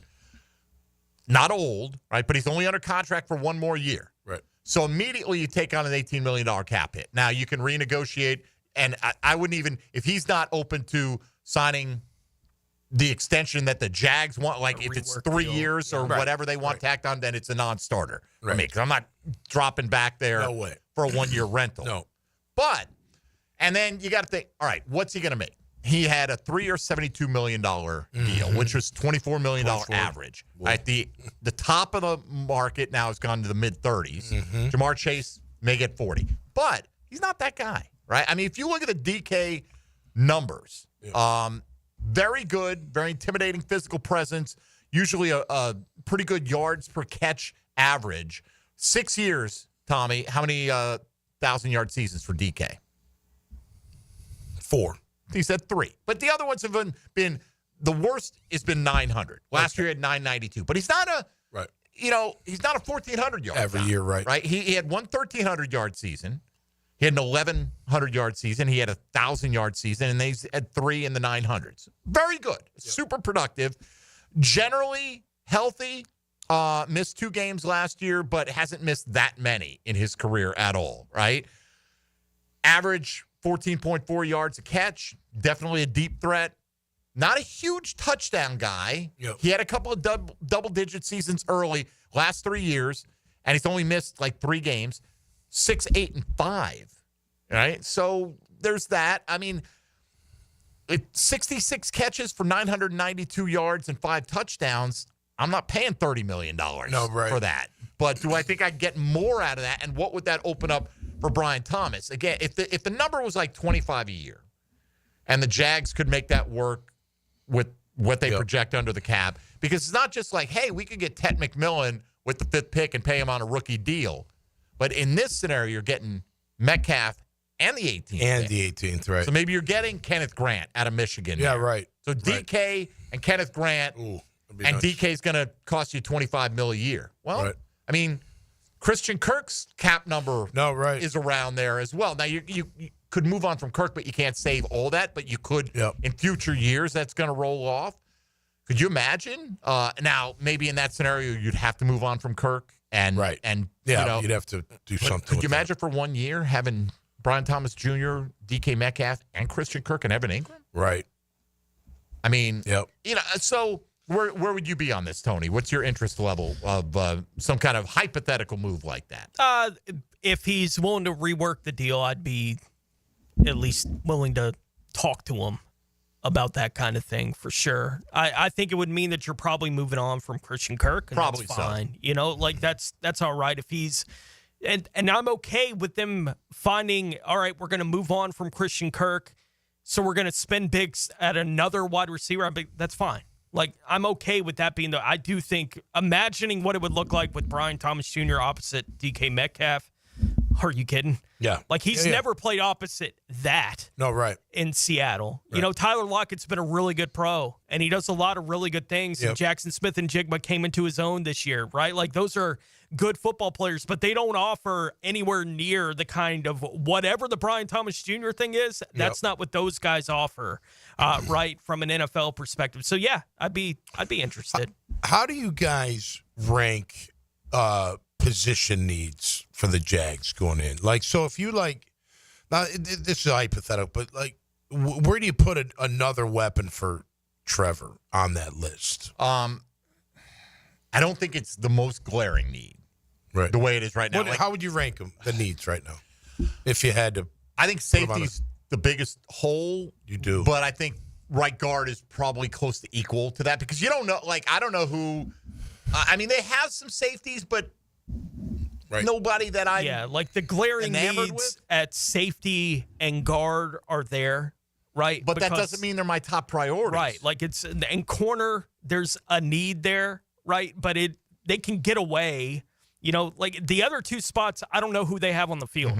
With what they currently have on the roster, if they had to play football tomorrow with what they are losing in free agency, right now you assume they're gone.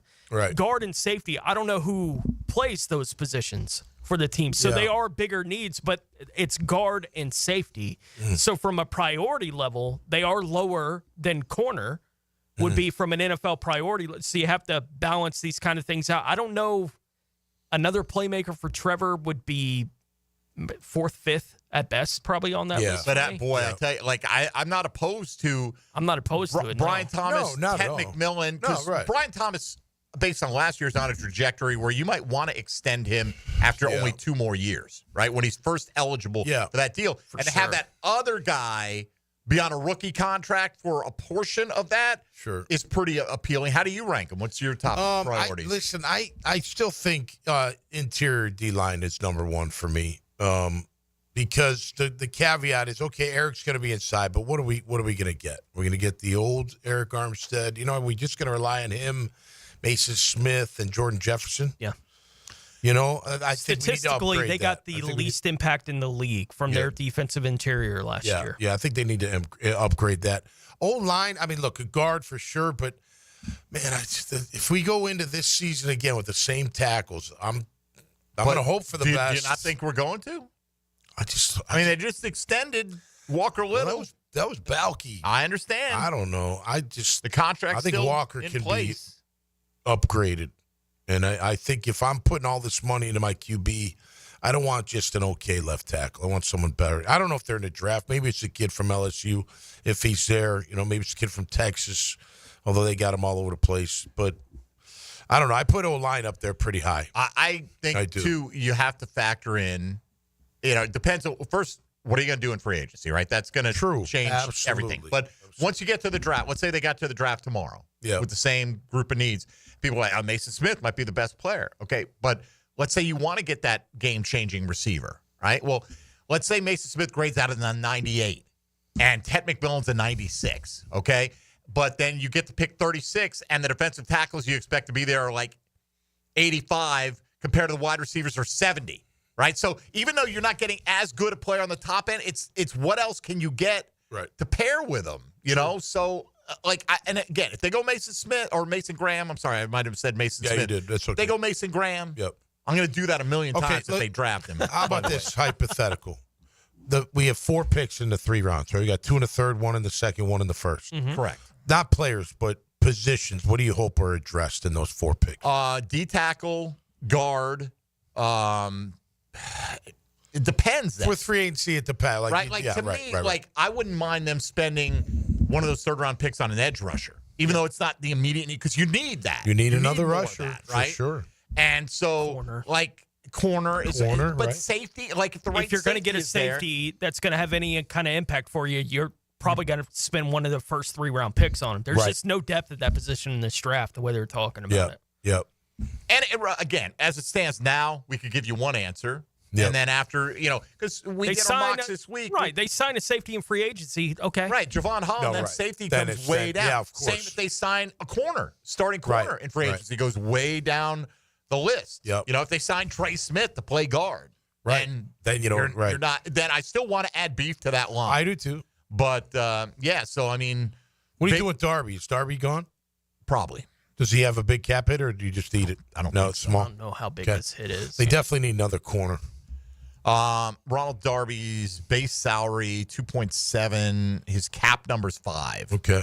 So what if Hunter and Graham are there? Are you taking Hunter over anybody? Travis Hunter, if he's sitting there at 5. I want to know what the plan is. Did you sign a corner? Right. Because then you're saying, do you like him as a wide receiver enough? No, right. And I would definitely have to consider it hard. There's no question. If he's a corner, well, if you address corner in free agency, it's different. But if you don't, that'd be hard. But if would you have any problem if they took their highest rated corner at 5? If he was the highest rated corner they had in the whole draft, and they didn't sign one in free agency, I'd have no problem. No, I wouldn't either. We need it. So if you look at him like that, we talk about Ted McMillan. I mean, this guy, Travis Hunter, won the Blitnikoff Award as the best receiver in college football. Right. It's interesting that he's going to work out as a corner, though, at the Combine, because you had to pick one or the other. All right, we'll come back with some final thoughts on that. At bottom, I think we'd all be interested in DK Metcalf at the right price, in a scenario. And another weapon's good. I'm not saying it's not. I'm just curious where that all falls in terms of because right now I feel now, granted, Kirk's got to go back, Ingram's got to go back healthy. I feel like he's got enough weapons to be, effective. Of course, if you can get a Metcalf or a Tet, that's that ups the ante. But I just hope he's protected enough. That's my number one concern about Trevor, keeping him healthy and keeping him protected. All right, we've got our final poll out there to determine the worst first-round pick in Jaguars history. We'll update you on where things stand and give you our votes as well when we return in a moment. This is Jaguars Today on 1010XL and 92.5 FM. Hey, folks, Mike Dempsey here for Dandy Food. Still cool outside. Still got a great chance to swing into an area gate station here in Northeast Florida and head to the Fresh Case and warm up your belly with some great offerings from Dandy, like their Boom Boom Steak Sub, their Meatball Subs, their Country Sausage Biscuits, all of them delicious, easy, on-the-go food, and they'll also put a little warmth in that belly as well. Look, they've got something for everybody, a full line of breakfast items, not just those Country Sausage Biscuits, and they've got protein packs and veggie trays, fruit cups, anything quick, convenient, on the go, fill you up, not weigh you down. Dandy only makes food with the highest quality ingredients, locally sourced as often as possible. Going to give you phenomenal variety. I go into an area gate station. I have over 30 different Dandy and Anytime Deli options to choose from, and they're going to keep the prices in check as well, which is always a key. When you're hungry in Duval, Dandy has been the name to know for a long time. So do what I do when you are and go out and make yours a Dandy and do it today. Jaguars Today. From the Renewal by Anderson Custom Windows and Doors Studios at 1010XL. Now, Studio Talk with Dan Hicken and Jeff Prosser. We lost it. The Drill. We almost came to blows. We're like face to face, like a manager and an umpire. We're like, hey, we're not talking about it. Mornings on 1010XL.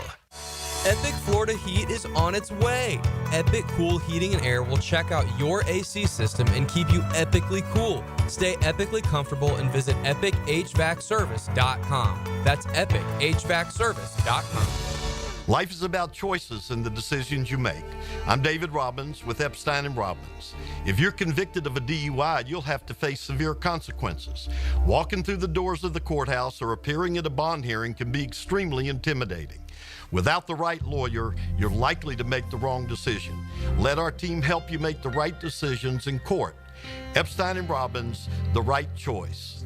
Epstein & Robbins, fighting for your rights since 1975. The housing market is as busy as ever on the First Coast. And if you've moved in or moved on, make sure you have a team of trained electricians ready to help. American Electrical can make sure you're up to date electrically and maximize your living experience. Smart home automation services, home theater systems, outdoor and dock lighting, and backup generators. American Electrical can do it all. A team you can trust with highly trained technicians ensuring you have the best living experience. American-Electrical.com, a leader on the First Coast and powered by professionalism. This is Jaguars Today Friday, brought to you by CSS Fireplaces and Outdoor Living. New year, new club. This is Joe C., and I'm proud to be a member of Southampton. And with the popularity of golf, getting a tee time is tough. But with membership comes member privileges. Enjoy clubhouse dining, expanded practice area, focusing on all parts of your game. And right now, you can join with an annual commitment and get a $1,000 discount, plus $500 of Pro Shop credit. All the details are online at golfsouthampton.com or call 287-PLAY and make a tee time today at the Golf Club of Southampton.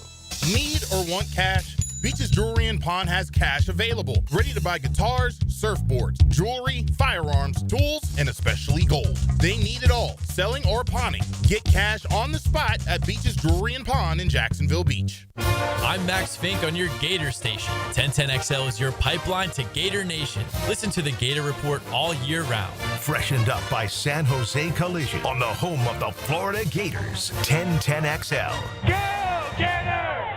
For lost or broken keys or nearly any make and model of vehicle, call 722-1111 for Instant Keys. Instant Keys. You don't have to go to the dealer. Instant Keys comes to you.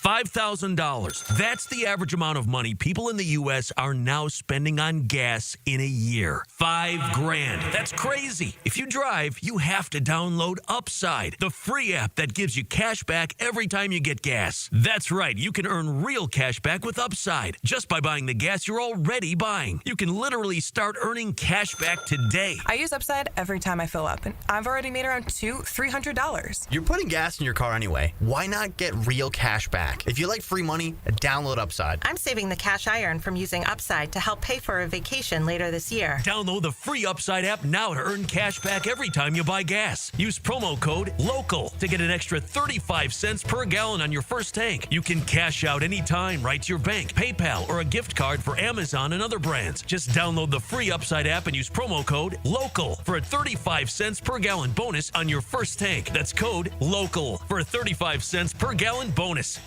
Tired of seeing the signs of aging in the mirror? Fine lines, sun damage, redness? They don't have to be part of your future. I'm Dr. Mark Capel, a board-certified dermatologist, and I can help you look and feel your best without invasive surgery or painful treatments. Imagine rejuvenating your skin in a relaxing, comfortable environment with minimal to no downtime.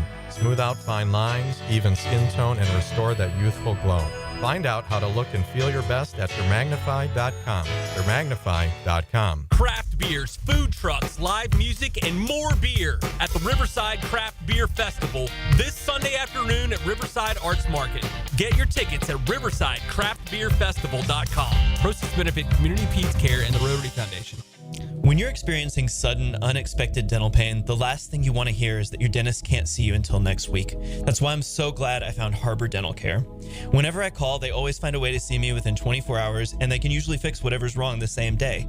Plus, they have locations throughout Jacksonville, so no matter what side of town I'm on, I can always count on the same great care. If you want to find a dentist who believes in treating people right, learn more at harbordental.care. That's HARBOUR dental.care. Is your office productivity running at full speed? Advanced Business Solutions has the solution with Xerox copiers. Whether you need high volume printing, scanning, or secure document management, Xerox copiers deliver efficiency, quality, and innovation. With features like cloud integration and mobile printing, Xerox is perfect for any modern office. Let ABS help you streamline your workflow. Veteran owned, Advanced Business Solutions. Advanced Business Solutions. 1010XL is presented by Farah & Farah, exclusive injury law firm of the Jacksonville Jaguars. Protecting you and your family. Call 396-5555. Jacksonville. Now, the cool down with Donovan Air Electric and Plumbing. Keeping Jack's cool since 1987. All right, at least there's some breath of optimism around Jacksonville as we discuss all these topics, right? Like a month ago. Doesn't matter. Balky's going to be here. Doesn't matter. Who do you want at fifth pick? Doesn't matter. There's a lot of that going around. It still would always matter. It would matter, right? Like, it mattered last year, right? When he got Brian Thomas Jr., that we still like him. Right. We like the extra He got lucky doing that, though. Like, that was all luck. I'm sure it was, right? I'm sure it was. Well, whatever. So those things are always going to matter. But is not, people don't have that cloud hanging over them, It's a new beginning. Yeah. It's cool. So good luck to whomever gets the job, hopefully today, with the Jacksonville Jaguars, and haven't heard anything official on that front. Theatrics of it all. Just make sure you put that final picture out of Tony. It'll be out there. It'll be out there. Is it out there yet? Is it? It's usually when they're finishing. Yeah, they're is how finishing they up. describe it. Yeah. So we have completed the interview with. So until that's done. But I thought the interview was starting at like 9 this morning. I don't know how long they. I don't know. They go on, but you're right. There's no.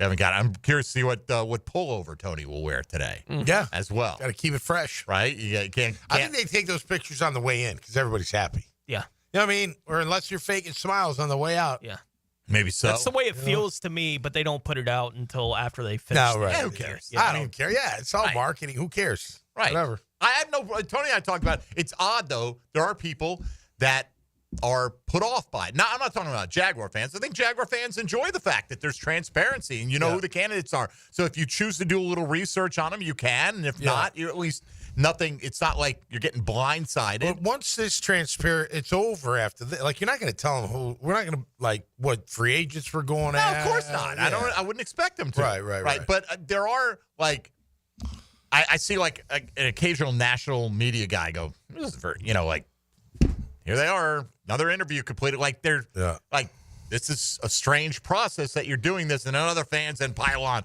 poverty franchise.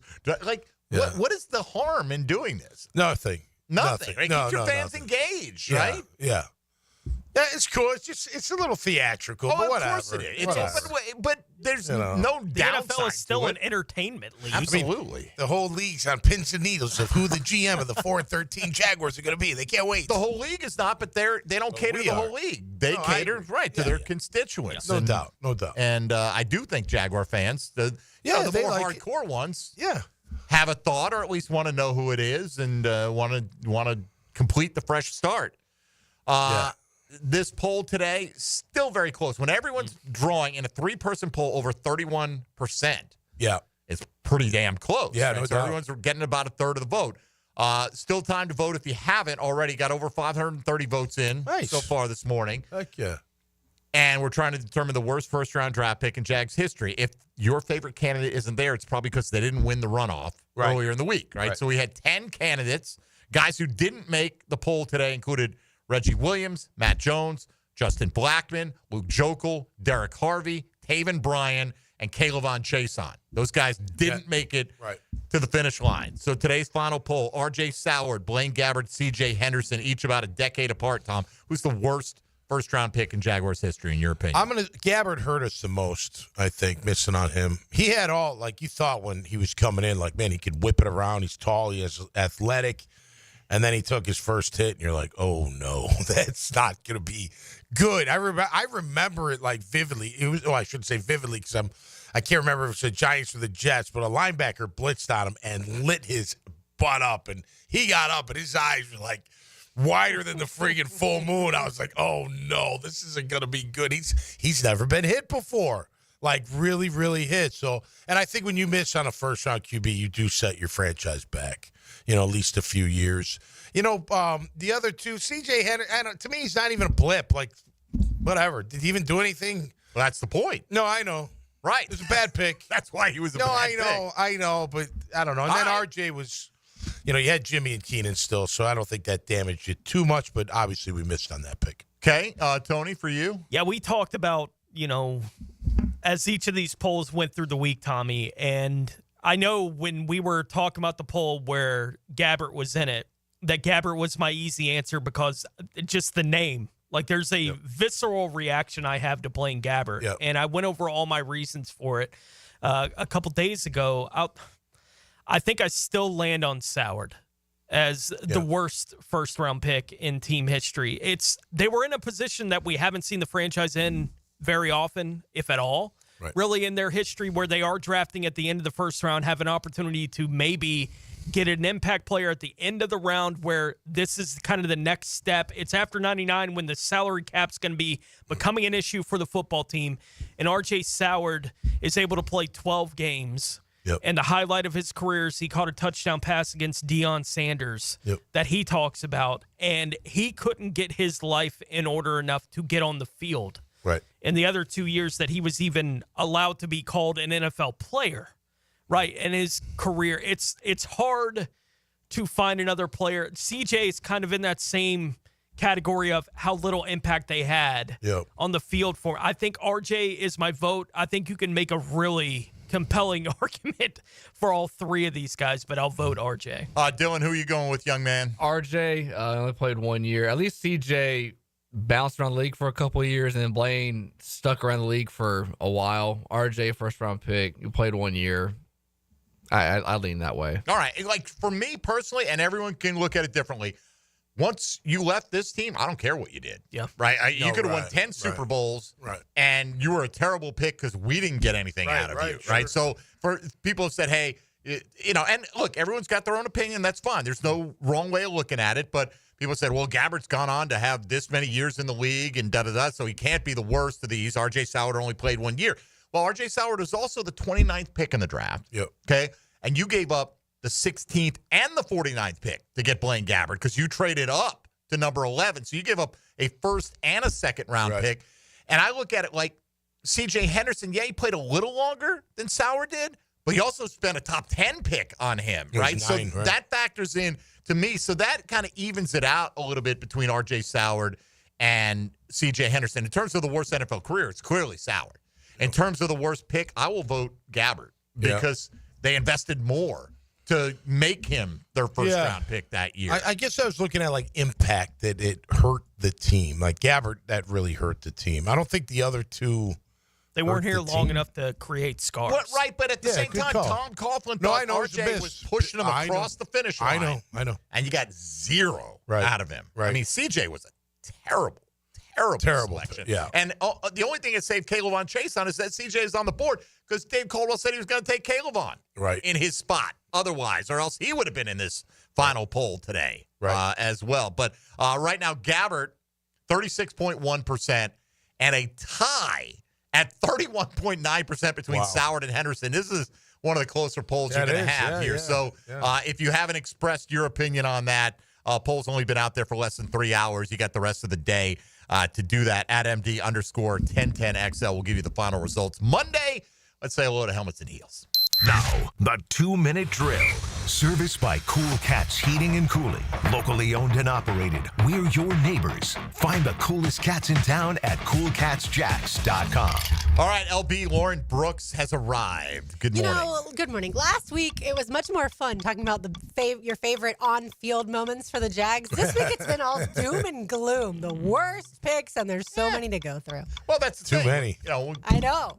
I like the happier discussion. Right, that's fine. We've had plenty of that. It's like, but I mean, you can't ignore the Jags draft history. They've had some. Yeah. That you're talking about 10 legit busts in 30 years in the first round. Now they've had to more break than it 30 up with the first round top five. picks. We were doing the top five outside of the first round picks. So we talked about a little bit of the success, but we knew Monday, Wednesday, Thursday, Friday, we're going to be going through the sludge. Yeah, the first history of this team. Yeah, that's a good way to say it. All right, so you're anticipating a new GM during the Helmets and Heels broadcast today. I don't think the announcement will come. I think we'll find out sometime this evening. And the reason I think that is because that's what Demetrius Harvey tweeted out.